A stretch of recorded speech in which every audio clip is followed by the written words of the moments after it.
À peine arrivé à la Maison-Blanche il y a tout juste un mois, la première décision de Donald Trump fut de proclamer qu'il n'existait plus que 2 sexes aux États-Unis et d'interdire la transition de genre aux mineurs. Ce revirement n'est pas isolé. En Suède, au Royaume-Uni, on a aussi fait marche arrière sur la transition de genre des mineurs. Alors, qu'en est-il de la France? Est-ce qu'elle suit le même chemin? Les 2 auteurs que j'ai invités ce soir, Caroline Eliachev et Céline Masson, alerte dans un livre absolument coup de poing, le Sermon d'Hippocrate, sur les dérives de la médecine, notamment en France, qui se soumet au lobby transactiviste. Nous discuterons avec elle de l'avenir de cette idéologie. Bienvenue dans le club Le Figaroïde.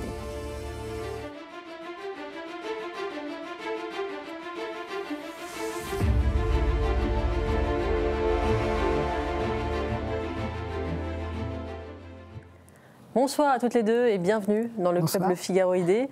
Céline Masson, vous êtes psychanalyste et maître de conférence à l'université, pardon. Professeur. Pardon. Excusez-moi. Caroline Eliachev, vous êtes pédopsychiatre et psychanalyste. Ensemble, vous avez déjà publié La fabrique de l'enfant transgenre aux éditions de l'Observatoire. Et vous publiez aujourd'hui le Sermon d'Hippocrate, la médecine sous l'emprise des idéologies identitaires. Vous êtes également cofondatrice de l'Observatoire de la petite sirène qui alerte sur ces sujets depuis plusieurs années. J'aimerais commencer cette émission en vous posant une question peut-être simple. Vous avez déjà publié un premier livre sur la question transgenre. Pourquoi ce deuxième livre? Pourquoi qui cible particulièrement la médecine? Pourquoi avez-vous éprouvé le besoin de rajouter un deuxième tome à votre premier ouvrage? Effectivement, c'est la saison 2. Alors, ce livre-là ne traite pas exactement de la même chose. C'est-à-dire, la première fois, nous avons découvert ce sujet et nous avons poussé un cri d'alerte qui a été fortement relayé. Et puis, dès le début, nous nous sommes posé la question de savoir mais comment est-ce que les médecins se sont laissés embarquer là-dedans. Et c'est cette réflexion-là qui est l'objet de ce second livre, qui porte essentiellement sur, effectivement, comment est-ce possible que dans le monde entier, pratiquement dans le monde entier, un certain nombre de médecins considèrent que voilà, c'est cette médecine-là qu'il faut appliquer. C'est l'animation. Alors en fait, effectivement, nous avons aussi eu beaucoup de témoignages de parents après l'écriture de ce premier livre, publié en 2022. Et c'est vrai que les propos étaient récurrents, c'est-à-dire on retrouvait des choses d'un parent à l'autre. Et donc nous sommes dit, ça serait quand même intéressant aussi de porter la voix de ces parents. Voilà, qu'est-ce qui se passe dans les consultations de genre, hein, dans les services spécialisés, puisque ces parents, parfois, pas tous, mais passés par ces services spécialisés. Voilà, donc nous sommes partis de témoignages et nous sommes partis aussi de rencontres avec ces parents et, je dois le dire, avec ces adolescents, puisque nous les voyons. On nous reproche parfois de ne pas les rencontrer. Si, nous les avons rencontrés. Est-ce que vous pourriez rappeler juste quel est l'état du parcours aujourd'hui de soins en France concernant la question transgenre? Qu'est-ce qui est autorisé, qu'est-ce qui n'est pas autorisé? Comment un adolescent est-il traité lorsqu'il a l'ambition de changer de sexe aujourd'hui en France? Parce que parfois on est un peu flou, on se dit est-ce que la chirurgie est autorisée? Est-ce que la prise d'hormones est utilisée? Est-ce que vous pouvez rappeler le cadre? Oui, alors le cadre est le suivant. Un jeune fait son coming out, déclare je ne suis pas né dans le bon corps ou je ne me sens pas bien. Et à ce moment-là, il peut faire ce qu'on appelle une transition sociale. Il demande à changer de prénom, etc. Le changement de prénom est autorisé par la circulaire Blanquer à l'école avec l'autorisation des parents, ce qui n'est pas toujours le cas dans d'autres pays. Ensuite, il peut consulter. Alors, les voies de consultation sont variables. Soit il va dans un service dit de genre, soit il va ailleurs, en ville, là où il veut aller. Dans les services dits de genre, on peut dire qu'aujourd'hui, en France, tous les services dédiés sont ce que nous appelons transaffirmatifs, c'est-à-dire qu'ils vont aller plutôt dans le sens du jeune, sans trop le questionner, et vont être mis en place une prise en charge. Les bloqueurs de puberté sont autorisés. Qu'est-ce que c'est qu'un bloqueur de puberté? Alors, un bloqueur de puberté, c'est un médicament qui interrompt l'apparition de ce qu'on appelle des caractères sexuels secondaires à la puberté. Vous savez qu'à la puberté, une fille a grandi, a les seins qui poussent, les poils, etc. Un garçon a également de la barbe, enfin il commence.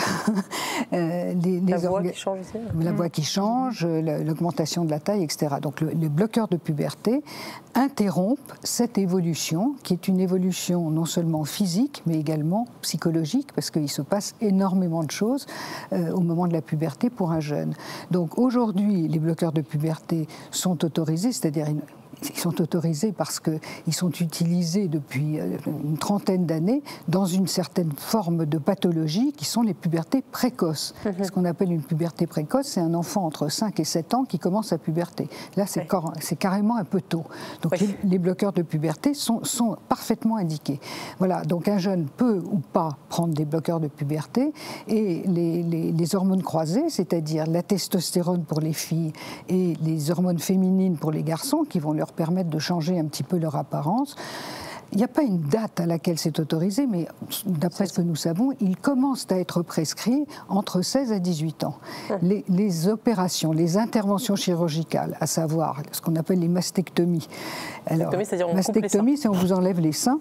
Elles ne sont pas interdites pour les mineurs. Elles sont peu pratiquées, mais elles sont pratiquées, et en tout cas, elles ne sont pas interdites. Et les autres opérations dites, donc on dit du bas, c'est-à-dire des organes génitaux, ne se pratiquent pas en France chez les mineurs, à notre connaissance.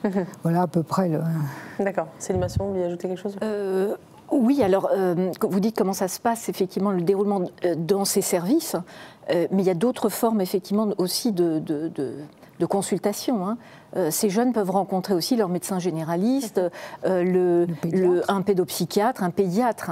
Donc il y a différentes formes de prise en charge, mais il est vrai que quand la famille est stupéfaite quand le jeune dit, la jeune, parce que c'est quand même beaucoup plus de filles, on estime entre 70-75% de filles, cette jeune ou ce jeune dit à ses parents je suis un garçon.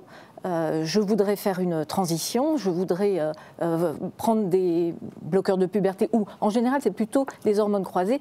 Les parents d'abord sont complètement tombent des nues, souvent, ce qui leur arrive, et vont interpeller, vont maintenant chercher sur Internet beaucoup, et rencontrer effectivement un psychiatre, un pédopsychiatre ou un médecin généraliste. La plupart du temps, mais de moins en moins, ces médecins orientés vers des services spécialisés. Voilà. Donc ces jeunes se retrouvaient à un moment donné, il y a 2 ans, on va dire 2-3 ans, vers des services du genre, il y en a 18 en France, il y a 18 services spécialisés, dits transidentité ou identité sexuée, bref, il y a des noms un peu différents, mais ce sont des services effectivement transaffirmatifs qui accompagnent le jeune dans une transition. Et en termes de politique publique, est-ce qu'on peut dire qu'aujourd'hui les politiques publiques sont orientées en faveur du transactivisme, sachant qu'on a publié dans le Figaro d'ailleurs un pré-rapport de la Haute Autorité de Santé, qui est donc une autorité indépendante qui était censée être assez neutre sur ce sujet, avec un comité scientifique discutable, on va dire, qui proposait tout simplement de faire un accès gratuit à la transition de genre pour tous à partir de 16 ans. Est-ce que ça montre selon vous que quelque part cette idéologie du genre imprègne aussi nos institutions? Elle a imprégné les institutions, mais ces institutions ont sollicité des personnes concernées, c'est-à-dire des associations de personnes trans. Donc à la HAS, il y a des personnes trans militantes et des médecins transaffirmatifs. La plupart, l'équipe est composée, en tout cas le groupe de travail est composé de ces personnes-là. Il y a eu très peu de personnes plutôt neutres ou critiques. Voilà, c'est pour ça qu'on a eu ce pré-rapport. Alors, le rapport certainement sera publié dans quelques mois, mais pour l'instant, c'est assez interrogeant. Compte tenu des informations qui nous parviennent de quelques pays, pas le monde entier, mais quelques pays, notamment l'Angleterre, la Suède, la Finlande. On va en parler. Voilà. Caroline Lachèvre, sur ce rapport de la Haute Autorité de Santé, ce qui vous inquiète? Ce qui est intéressant, c'est que ce rapport concerne des personnes à partir de 16 ans. Ce qui est déjà particulier, parce que 16 ans, c'est pas la majorité, etc.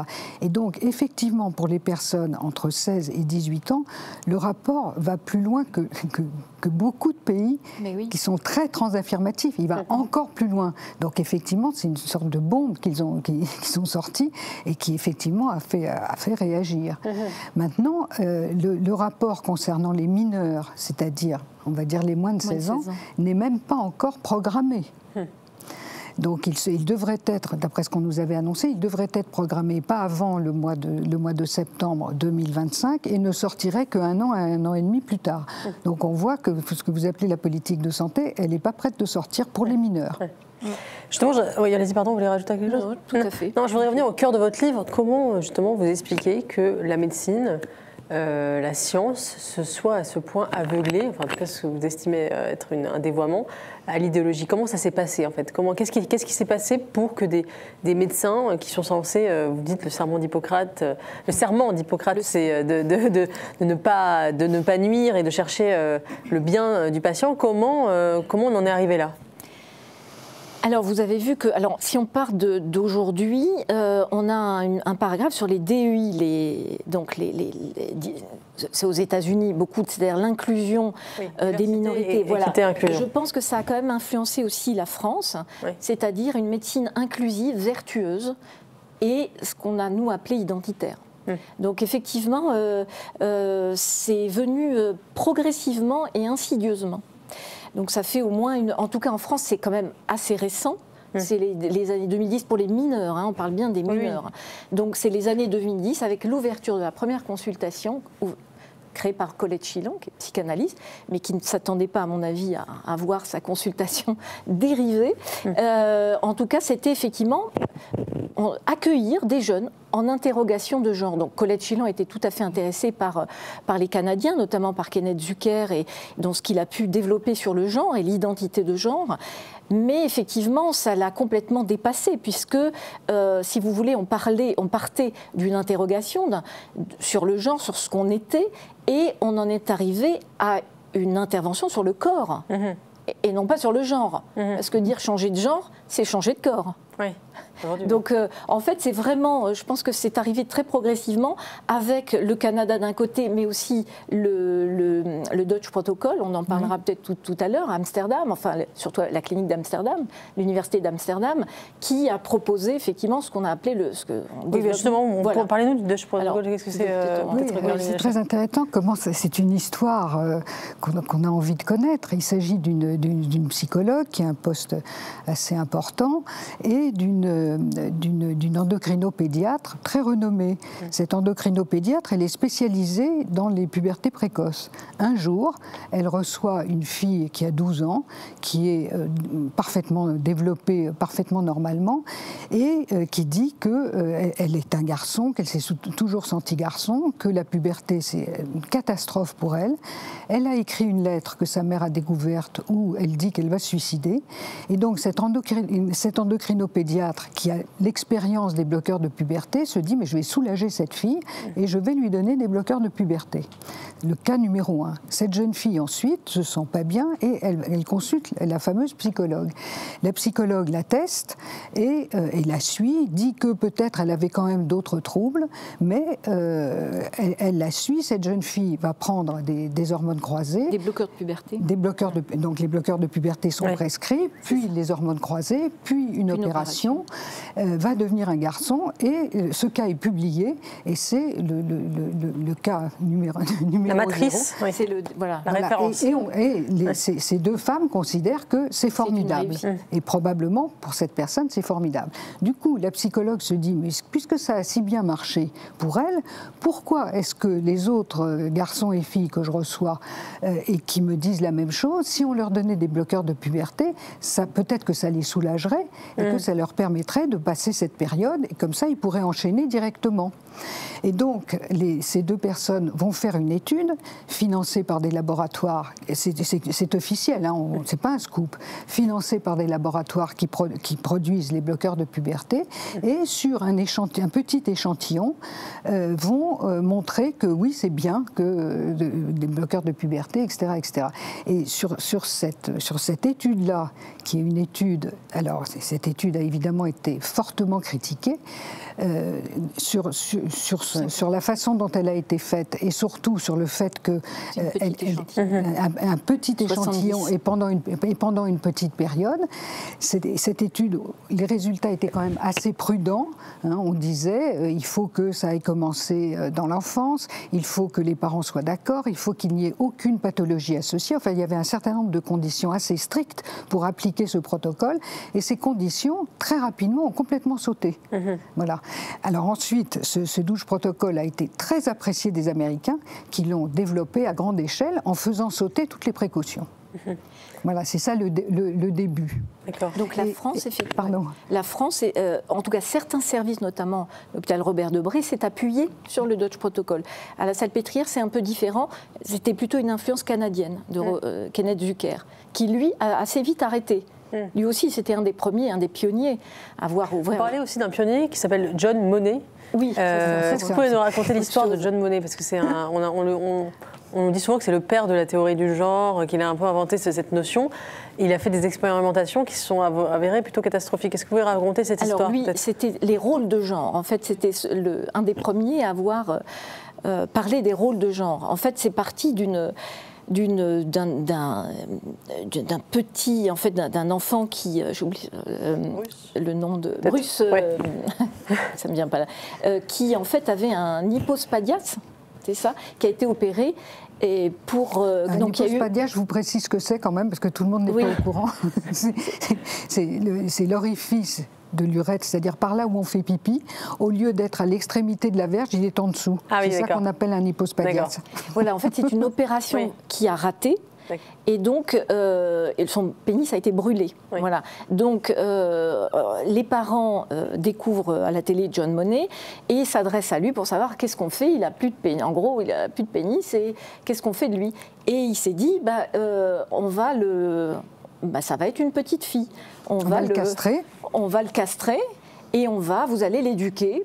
Puisque les rôles de genre, l'identité de genre suppose que c'est construit, on construit un petit garçon et une petite fille, donc vous allez l'éduquer comme une fille. Ce qu'il faut préciser, c'est que c'était des jumeaux. Oui, il y avait deux jumeaux, voilà, Reimer, c'est David Reimer et son frère, et donc il a expérimenté finalement ces rôles de genre chez ces deux petits garçons parce qu'il les prenait ensemble en fait pour leur montrer, leur mimer des relations sexuelles. Enfin bon, c'était quand même particulier et donc il a soutenu les parents pour l'éduquer en petite fille. Et ça n'a pas marché. Et ça n'a pas marché.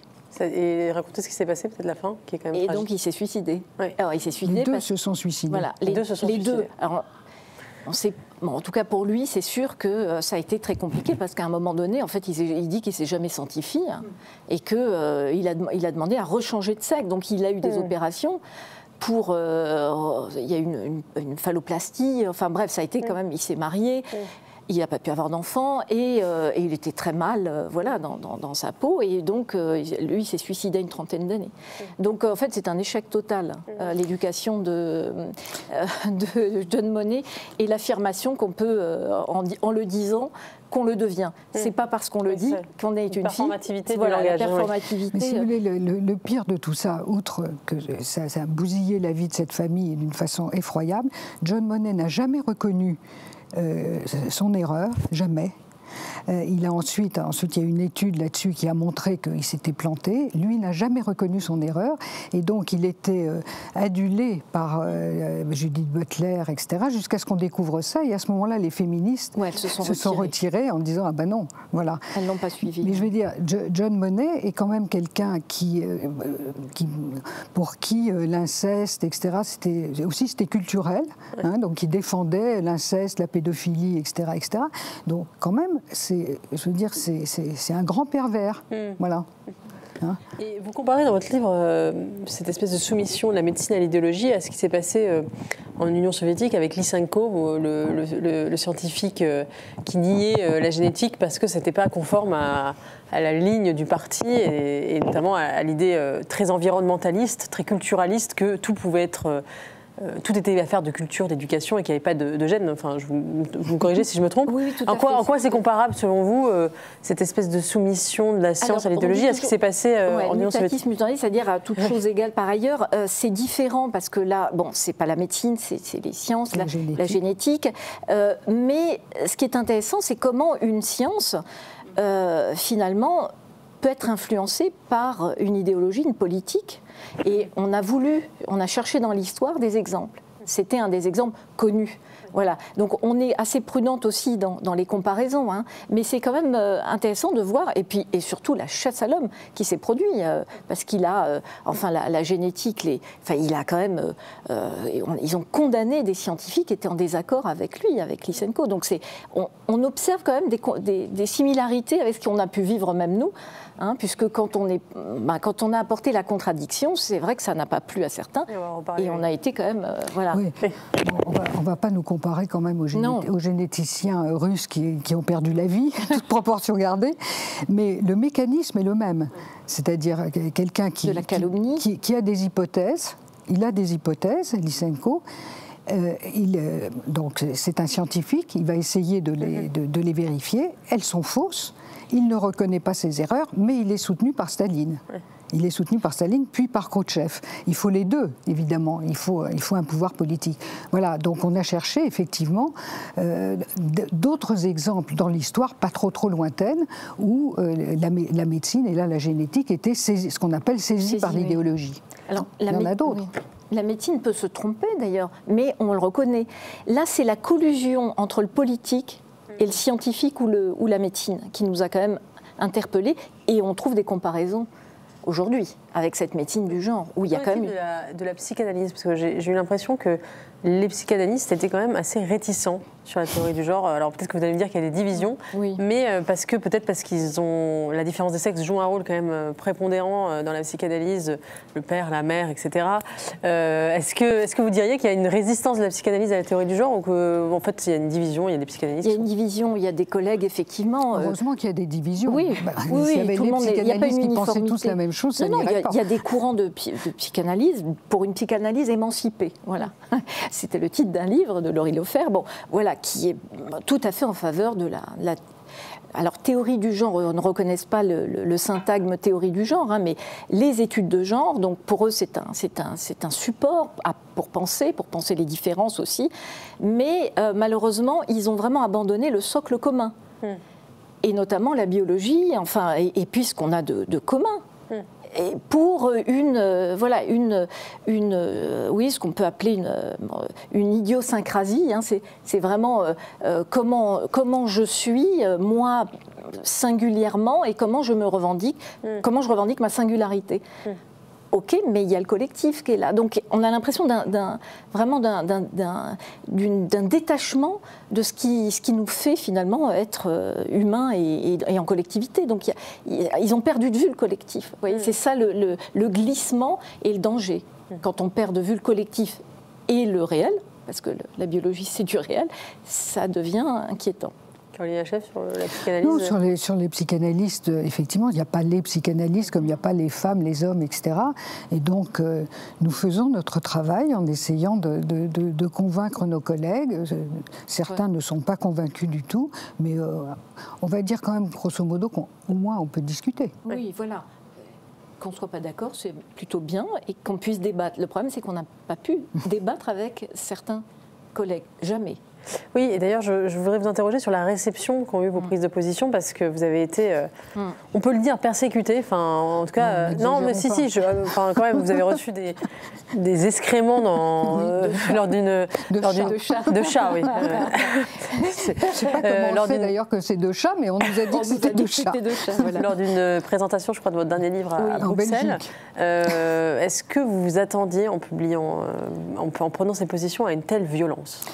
Pas du tout. Pas du tout. Alors, naïvement, je crois, au début, on a pensé qu'au contraire, on allait être très bien reçu, ce qui n'a pas été le cas.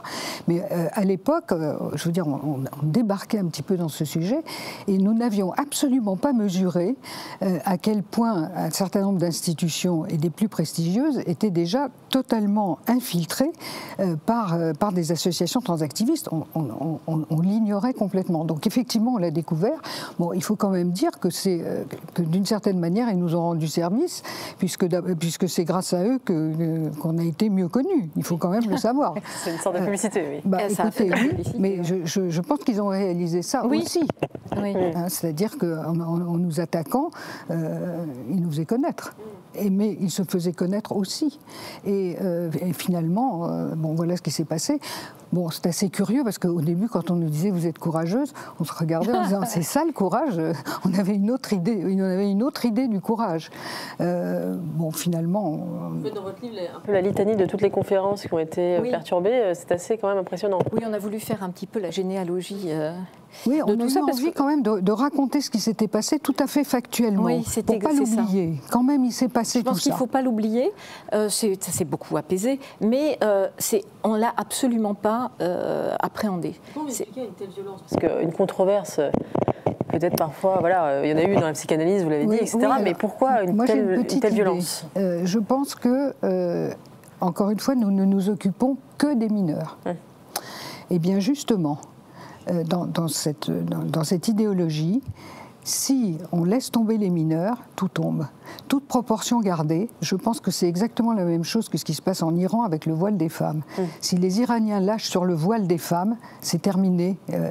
Voilà. Là, ils ne peuvent pas lâcher sur les mineurs. Et c'est ça qu'on n'avait pas saisi au départ. Vraiment, inculquer tout ça aux mineurs est capital. Capital. Et nous, c'est justement là qu'on était. On était seulement là, en voulant se situer sur un plan uniquement médical et pas idéologique. Et donc, effectivement, ça a coincé, le moins qu'on puisse dire. Il y a ça, mais c'est aussi le bien. C'est quand même les minorités, des minorités, je pense que c'est des minorités, la visibilité de minorités qui doivent être non discriminées. Donc c'est vraiment, à mon avis, depuis 20 ans, la lutte contre les discriminations et l'inclusion des personnes de personnes parfois victimes de transphobie là, ou de discrimination, qui doivent être protégées. Donc nous, il y a une confusion totale entre les personnes trans et les mineurs qui ne sont pas trans d'ailleurs, qu'on a appelé transidentifiés. On a commencé doucement en disant mineurs transidentifiés. Là aujourd'hui, clairement une majorité de ces jeunes ne sont pas trans. Ça va en reparler, oui. Mais oui, donc en fait c'est ça qui a été, c'est de toucher finalement à des minorités et de penser qu'on faisait le mal, parce qu'il y avait le bien. Et nous étions des personnes diabolisées parce que... Je voudrais qu'on revienne sur la question des mineurs, parce que vous l'avez dit, elle est au cœur de votre livre. Et vous commencez votre livre par un journal entre un père et sa fille, une fille qui décide, qui lui annonce qu'elle veut transitionner et qui fasse un parcours, justement, vous racontez tout ce parcours. Est-ce que vous pouvez nous raconter un peu l'histoire de ce duo et en quoi il révèle à la fois la manière dont des mineurs sont influencés et la détresse des parents face à cette influence? Alors, effectivement, notre livre démarre très fort. Et ce témoignage est exceptionnel parce que soit on n'en a jamais entendu parler, soit il y a des personnes qui ont quand même entendu des témoignages, mais c'est soit le témoignage des parents, soit le témoignage d'un jeune. Là, on a les deux et pendant 3 ans. Je n'ai jamais rien lu de tel jusqu'à présent. Voilà, alors c'est un des premiers que... C'était des premières familles à être venues vers nous, donc on a suivi toutes ces années et qui à un moment donné est venu, le père venu vers nous avec sa fille et voulait nous donner ce témoignage, que nous portions leur voix. Voilà, donc nous avons accepté évidemment, mais font partie effectivement des... Vous pouvez résumer un peu cette histoire pour nos téléspectateurs? Alors c'est une jeune fille à 13 ans qui déclare elle fait son coming out en déclarant qu'elle est homosexuelle et elle va pas bien. Elle va pas bien, donc son père, ses parents sont séparés, il n'y a absolument aucun problème, il dit, maintenant il dit, te mets pas quand même dans une case, tu verras, laisse le temps faire les choses, aucun problème. Cette fille va très mal, ce qu'on peut appeler une dépression de l'adolescente, et un jour, elle crée un compte Instagram, elle est sur les réseaux sociaux et découvre la transidentité. Et elle se dit, si je suis aussi mal dans mon corps, c'est que je suis trans. Donc c'est par le biais des réseaux sociaux, c'est pour ça que ça nous a quand même beaucoup intéressés, qu'elle se déclare donc garçon. Elle écrit une lettre à ses parents et les parents tombent des nues. C'était en 2021, juste après le Covid, qui a eu effectivement un effet aussi. Donc elle va vraiment très mal. Les parents, et notamment le père tombe des nues, se renseigne, accompagne comme il peut cette jeune. On va peut-être pas raconter tout le déroulement, mais non, on a les deux voix en permanence. Mais on a les deux voix.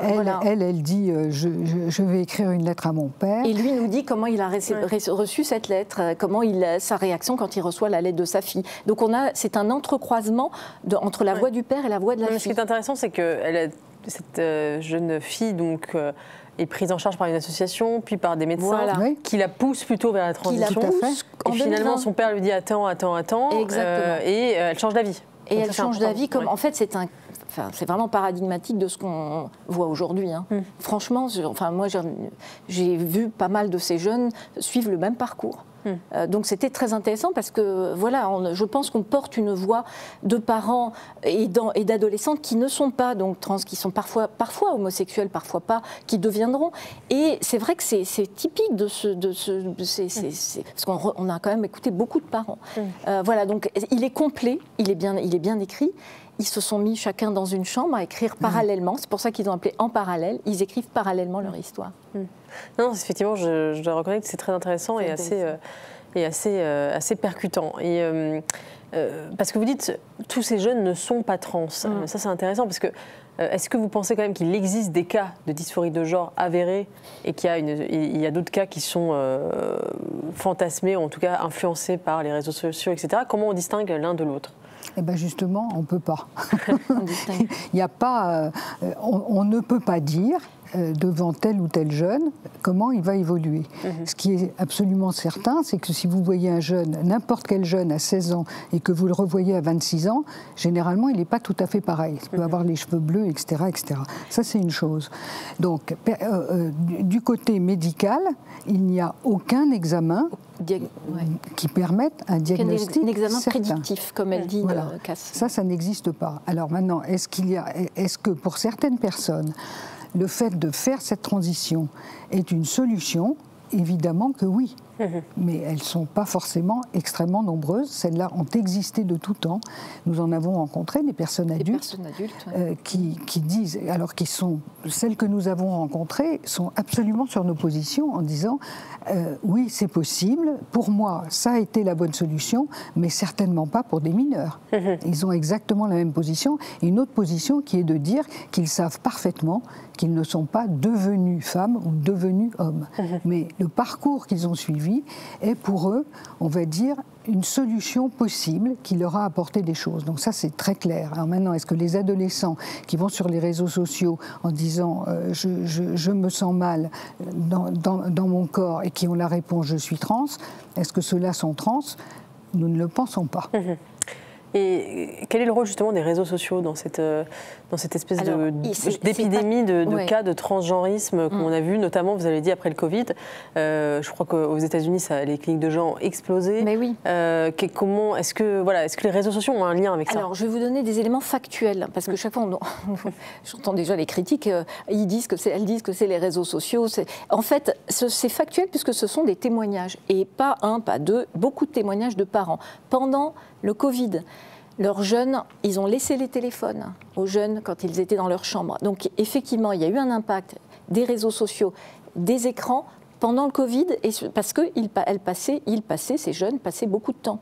Donc oui, il y a eu certainement une influence des réseaux sociaux. Ça ne suffit pas, c'est pas suffisant. Il y a aussi le contexte familial. La sensibilité des jeunes.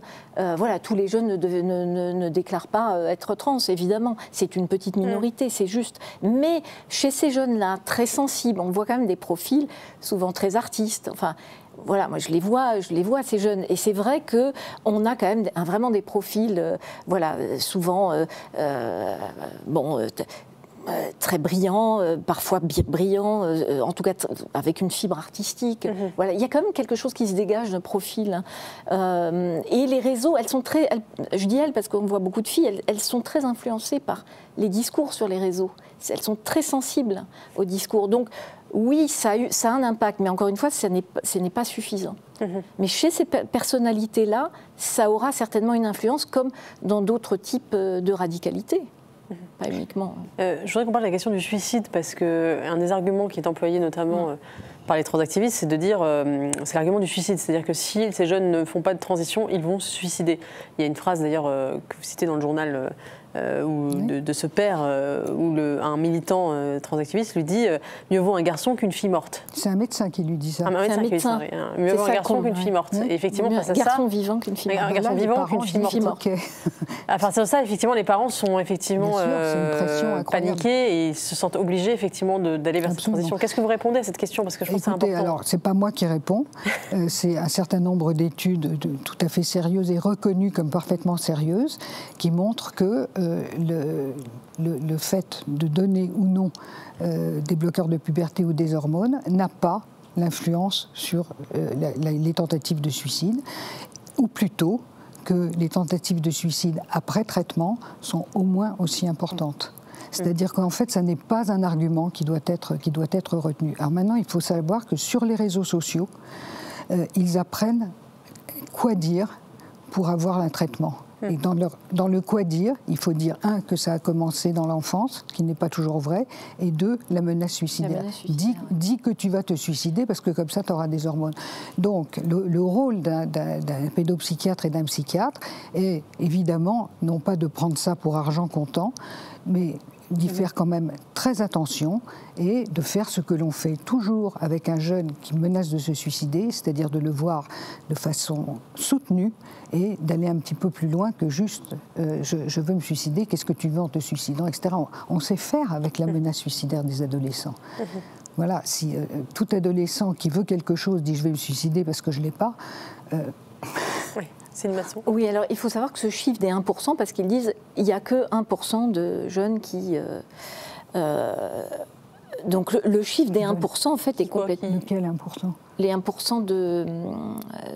Qui veulent transitionner? Non. Non, en fait, il est dit... Non, ça, c'est pour les détransitions. Oui. En fait, oui, pardon, c'est pour les détransitions, c'est un autre... Non, mais pour les suicides... Oui, pardon. Pour les tentatives de suicide, effectivement, c'est... Mais comme le 1%, c'est pour ça que je pensais à ça, parce que c'est proclamé comme si, voilà, c'était une vérité. Il y a 1% qui détransitionne et il y a... parce que ça va ensemble. 1% qui détransitionne et ils vont se suicider s'ils ne transitionnent pas. Voilà, en fait, c'est complètement, c'est un argument idéologique. Ce sont deux arguments, pas pour rien que j'ai parlé d'1% d'ailleurs, c'est deux arguments idéologiques qui convainquent les parents. C'est une pression faite aux parents. Alors que c'est pas juste. Des études, il y en a beaucoup. Il y en a dans un sens et dans l'autre. C'est pour ça qu'on ne peut pas dire c'est vrai, c'est pas vrai. C'est une controverse scientifique. Mais le 1%, il y a 1% ou alors cette tentative de suicide, soi-disant, oui, il y a des... Mais est-ce que c'est la raison? Est-ce que c'est la cause, la transidentité? Pas forcément. Je pense que c'est un cache-sexe, la transidentité. Cache-sexe de quoi? D'un malaise qui est beaucoup plus profond. Et surtout antérieure à la déclaration.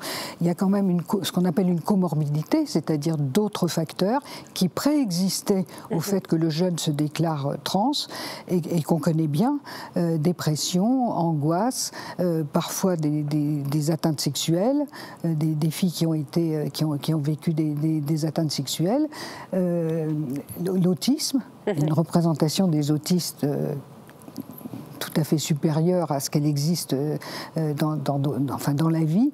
Voilà, donc il y a une comorbidité extrêmement importante et si on reçoit ces jeunes qui disent je me ressens ceci ou cela et qu'on ne va pas chercher de quoi souffre-t-il, on passe quand même à côté de beaucoup de choses. Alors il faut dire qu'il n'y a pas toujours de la psychopathologie des comorbidités. C'est vrai, parce qu'on nous dit oui mais ce que vous dites est faux, il y a vraiment profondément, ils sentent qu'ils sont trans. C'est vrai qu'il n'y a pas que ça. Il y a aussi des influences militantes qui font que c'est presque une identité politique. Et on le voit, il y a des clusters dans certaines universités. Idéologie identitaire. Oui, oui, parce qu'on le voit, voilà, il y a vraiment des clusters où il y a des endroits, effectivement, Sciences Po, certaines universités où on voit des jeunes, voilà, mais pourquoi pas ? C'est à un moment donné de leur vie, ils s'identifient et c'est vrai, mais ça devient une identité politique. Donc, le problème, c'est que avant, on pouvait avoir des identités politiques maoïstes, etc. On ne se coupait pas les seins pour autant. Donc, ou se castrer. Donc là, c'est là le problème. Bon, là, ils sont peut-être majeurs, mais même entre 18 et 25 ans, ça reste jeune. Oui, et pourquoi c'est grave selon vous ? Parce qu'on pourrait vous dire, bon, après tout, c'est une petite minorité de mineurs, laissons-les faire cette passade, et puis quand justement, comme cette jeune fille, ils reviendront à la raison un peu plus tard. Pourquoi est-ce que, selon vous, ça peut avoir des dégâts irréversibles? C'est la réponse qu'il leur est donnée. C'est la réponse. Eux, on n'a absolument aucune critique, bien au contraire, pour ces jeunes qui manifestent un malaise, ou pas de malaise d'ailleurs. Là-dessus, il n'y a aucun problème. C'est la réponse qui leur est donnée qui est très problématique. Alors, je veux quand même revenir sur une chose, c'est une infime minorité. Il y a un sondage, alors ça ne vaut que pour ce que ça vaut, c'est un sondage d'opinion qui dit quand même que 10% des jeunes d'une tranche d'âge entre 16 et 25 ans s'identifient d'un autre genre, et il y aurait 3% s'identifient trans. C'est pas une toute petite minorité quand même, c'est pas rien.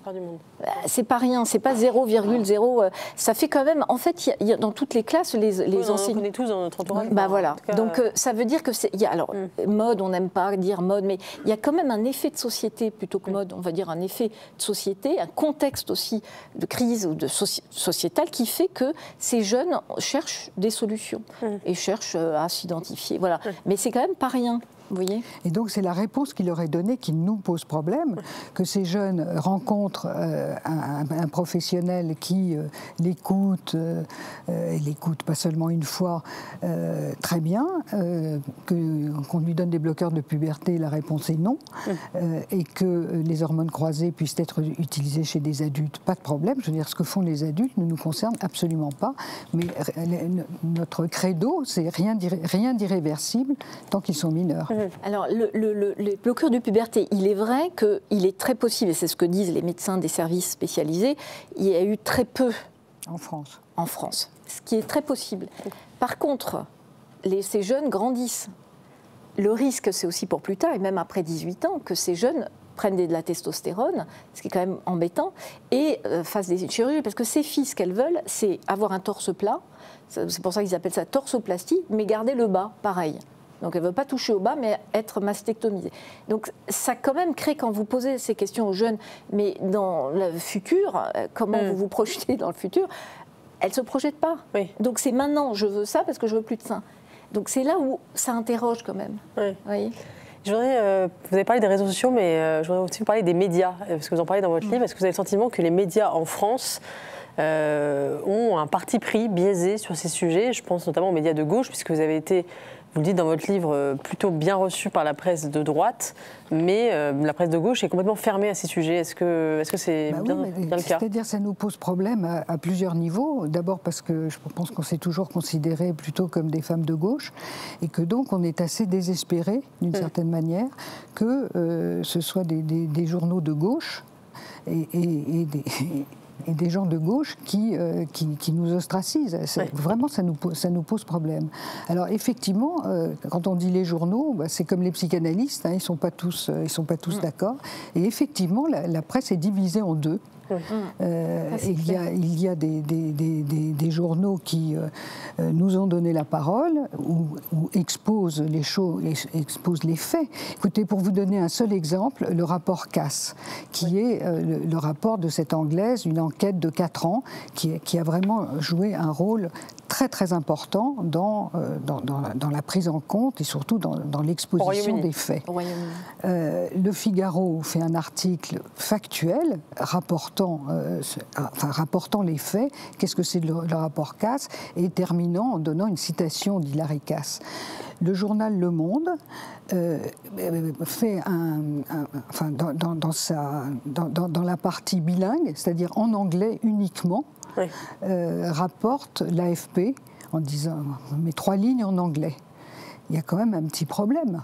Il y a un petit problème. Je vous donne qu'un seul exemple, parce qu'il y en aurait 10, mais c'est vrai que la presse est absolument divisée, et certains soutiennent absolument.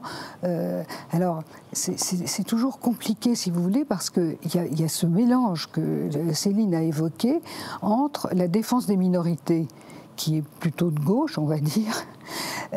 Et c'est pour ça qu'il glisse entre la défense des minorités et la défense des traitements pour les mineurs. C'est pas du tout la même chose. Et c'est cette confusion qui vraiment nous bouleverse d'une certaine manière. Et nous ne parvenons toujours pas aujourd'hui. Ces journaux nous ouvrent toujours pas leurs pages. Le Monde, par exemple, a un traitement uniquement pro-transactiviste de la question trans. Il n'y a jamais une tribune. Mais même en autorisant la calomnie parfois. D'autres, je ne parle pas de... En autorisant la calomnie à notre égard. On a 4 articles dans Mediapart, on n'est pas nombreux quand même. Et peut-être, je voudrais qu'on parle de ce qui se passe à l'étranger, parce qu'effectivement, il y a quand même un revirement.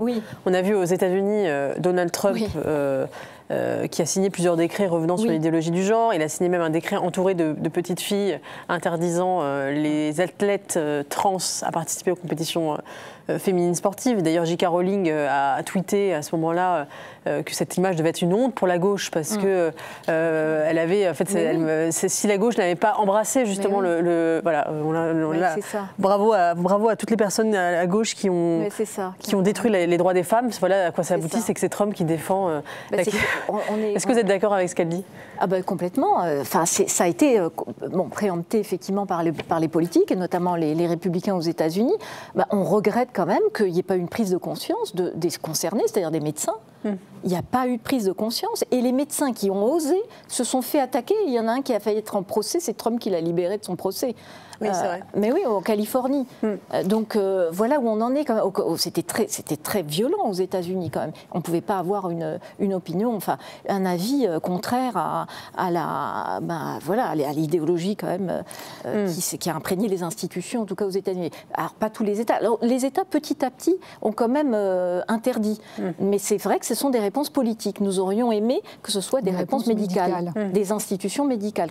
Donc c'est pour ça qu'en France nous avons aussi. Enfin, nous aurions aimé qu'en France aussi les médecins, mais là, vous en parlerez peut-être, le rapport du groupe LR au Sénat où nous avons été sollicités, c'était à nouveau une réponse politique. Si vous voulez, sur Trump, évidemment... c'est un problème, c'est-à-dire que le wokisme arrive au trumpisme, il y a un petit problème. Mais les gens ont quand même voté pour Trump, et donc il semble quand même qu'un certain nombre, une majorité d'Américains approuvent ce genre de choses. Et la question transgenre a joué un rôle dans son élection, il faut bien me le rappeler. Absolument. Tout à fait. Voilà. Alors, nous, évidemment, ce que nous défendons, on l'a défendu avant que Trump fasse ça, donc on continue. Et pourtant, il fait des choses quand même un petit peu excessives. Et effectivement, ça montre que le wokisme et ses excès entraînent le trumpisme et ses excès. C'est ça. Et c'est pas une question de trans. Je crois que ce n'est pas ça la question. Et c'est pour ça que nous sommes là et nous avons écrit ce livre. C'est un combat civilisationnel. Ça va bien au-delà de la question trans. Et je crois que notre combat, il est là. C'est-à-dire qu'il y a quelque chose qui se délite dans la société. Alors, c'est un symptôme. Ce n'est pas trans qui sont un symptôme, mais c'est cette question-là qui est un symptôme. Et ce qui se passe aussi, c'est dans la presse, c'est-à-dire cette ostracisation de certains qui amène une contradiction, c'est véritablement un symptôme. Voilà. Donc, je pense que c'est ça. Et les gens en ont ras-le-bol, il faut quand même le dire. L'opinion publique... Ça heurte le sens commun. Ça heurte le sens commun, les parents, enfin, voilà, qu'ils soient de droite ou gauche d'ailleurs, franchement, c'est pas une question d'orientation. Sur le sens commun, enfin, le bon sens est pas mal mis en avant. Il faut quand même faire attention sur le bon sens, parce que, par exemple, le bon sens, on pourrait dire la Terre est plate. La science montre que la Terre n'est pas plate. Donc, c'est pas seulement du bon sens. Je pense que c'est un problème médical. C'est-à-dire, il y a une hypothèse, on dit les bloqueurs de puberté font du bien aux enfants. Est-ce que c'est vérifié? La réponse est non. Nous souhaiterions que ça soit un débat médical et pas un débat civilisationnel. Voilà. Donc, est-ce que les bloqueurs de puberté sont bons ou non? La réponse est non. On a posé proposer une hypothèse que ça pourrait être bon et pourquoi pas. La question, c'est si cette hypothèse s'avère fausse, on fait tout le temps comme ça en médecine. Mais là, quand l'idéologie vient dessus, ça amène à ce qu'a fait l'association américaine, la WPATH, qui donne les instructions à cacher des résultats qui n'allaient pas dans leur sens, etc. etc. Et il y a des revues de ne pas publier certains chercheurs. C'est là où ça ne va pas. Est-ce que vous avez le sentiment que la France, je vais dire la France prend ce chemin? Parce que quand on voit par exemple la dernière mouture du programme d'éducation sexuelle à l'école, on voit que le terme identité de genre reprises. Il y a 3 occurrences. Voilà, est employé. Bon, il était 17 fois, maintenant ça a été rebaissé. Mais est-ce que vous avez et vous parlez aussi, vous, dans votre livre, de la question de l'éducation sexuelle, justement, et la manière dont le genre imprègne l'éducation sexuelle, et notamment le rôle du planning familial. Est-ce que vous avez le sentiment qu'on n'est pas assez vigilant sur la manière dont on éduque notre jeunesse sur ce sujet? Nous pensons que, moi étant en protection de l'enfant, je pense que c'est important qu'il y ait une éducation. Alors c'est le mot qui ne va pas, d'éducation à la sexualité. On n'éduque pas à la sexualité, mais peut-être une prévention. Vous voyez, moi je suis tout à fait pour. Le programme là, publié par Elisabeth Borne, nous semble quand même beaucoup mieux que ce que ça n'a été. Bon, donc voilà, on est plutôt content. Maintenant, c'est qui va entrer à l'école pour faire ces formations, enfin ces cours. Si ce sont les enseignants, pourquoi pas, ou des médecins. Mais la question, c'est est-ce que ce sont des associations ou pas? Vous voyez, c'est plutôt ça qui nous inquiète que le contenu du programme. On est plutôt en faveur de ce qui a été là, ce qui est publié. Par contre, c'est plutôt sur la question de la transidentité. Voilà, un jeune à 11 ans, enfin, on ne doit pas sensibiliser des jeunes à s'ils sont filles ou garçons. C'est ça le problème. Non, par contre, sur les MST, enfin tout ce qu'on avait avant, quoi, les programmes de prévention aux maladies sexuellement transmissibles, ça c'est important et c'est nécessaire. Ou à l'inceste, enfin. Mon corps m'appartient, etc., etc. Donc c'est plutôt ça, vous voyez, c'est plutôt comment on risquerait d'avoir une idéologie transactive dans ces manuels, dans ces programmes. Caroline Achef, une dernière question peut-être. Est-ce que vous n'avez pas peur que la France, justement en réaction au Trumpisme, fasse une surenchère justement de progressisme, ou enfin de progressisme, en tout cas de wokisme plutôt. On l'a vu par exemple, la une de Libération au lendemain des annonces de Trump, où Libération disait il faut protéger les trans en France, etc. Est-ce que vous ne craignez pas que certains profitent justement de ce qui se passe aux États-Unis pour imposer une législation encore plus permissive en France? Écoutez, on va voir. Je ne sais pas exactement ce qui va se passer. Je pense quand même que il y aura plus d'informations, en particulier grâce à nous. Pas seulement, mais grâce à nous. C'est-à-dire que pendant très longtemps, et en particulier au moment où on a commencé à s'inquiéter de ce sujet, il n'y avait qu'une seule forme d'information, en particulier pour les parents. C'est ça. Aujourd'hui, si quelqu'un veut se renseigner, c'est possible. Voilà. Et donc ensuite, les gens se déterminent comme ils veulent. On n'a pas à leur dire ce qu'ils doivent faire, mais en tout cas, il est possible qu'il y ait 200 de cloche. La preuve, c'est qu'on est là avec vous. Céline Masson, le vent est en train de tourner, vous pensez quand même? Le vent est en train de tourner du côté de l'opinion publique, il me semble, des professionnels quand même, qui osent parler, parce qu'il y avait quand même une sidération, n'osaient pas se positionner, n'osaient pas forcément être avec nous. Il y a quand même un gynécologue à Pau qui a été condamné par l'ordre des médecins, parce qu'il a reçu un trans-né homme, il a refusé de recevoir un trans-né homme dans son cabinet. C'est ça. Oui, mais attendez, là il y a quand même il n'a pas refusé de l'examiner. Il a dit qu'il n'était pas compétent et qu'il envoyait ce que nous pouvons tous faire dans toutes circonstances. Moi, si quelqu'un m'appelle en me disant j'ai un cancer du sein, est-ce que je peux vous consulter? Je lui dis écoutez, c'est pas ma spécialité, mais je vous adresse au docteur Untel. On peut toujours faire ça. Donc je pense que cette histoire n'est pas terminée parce que ce qui se passe est totalement anormal. Céline Masson. Par le vent qui tourne, oui. Alors, on a d'un côté la HAS qui nous annonce quelque chose d'encore plus transaffirmatif, et de l'autre, on a aussi notre PPL quand même. Là, enfin, la PPL, on s'est un peu approprié, mais c'était issu du rapport quand même, qui est passé quand même au Sénat et qui devrait être proposé à l'Assemblée nationale. Si ça passe aussi à la Chambre basse, on peut espérer qu'il y aurait une interdiction. Ce sera justement au rôle, notamment au centre, de voir, enfin aux centristes en tout cas, de décider de quel côté ils vont voter. Et effectivement, s'ils sont plutôt tenter d'aller vers le wokisme ou le transactivisme, ou s'ils sont plus réalistes sur ce sujet. Effectivement, tout dépendra de la position des macronistes notamment. Merci à toutes les deux pour ce débat absolument passionnant. Je rappelle le titre de votre livre, Le sermon d'Hippocrate, comment la médecine est sous l'emprise des idéologies identitaires. C'est aux éditions de l'Observatoire. Merci pour cette discussion passionnante. Je vous souhaite à tous une excellente soirée sur le Figaro TV. La semaine prochaine, ce sera Alexandre Devecchio avec Esprit Libre.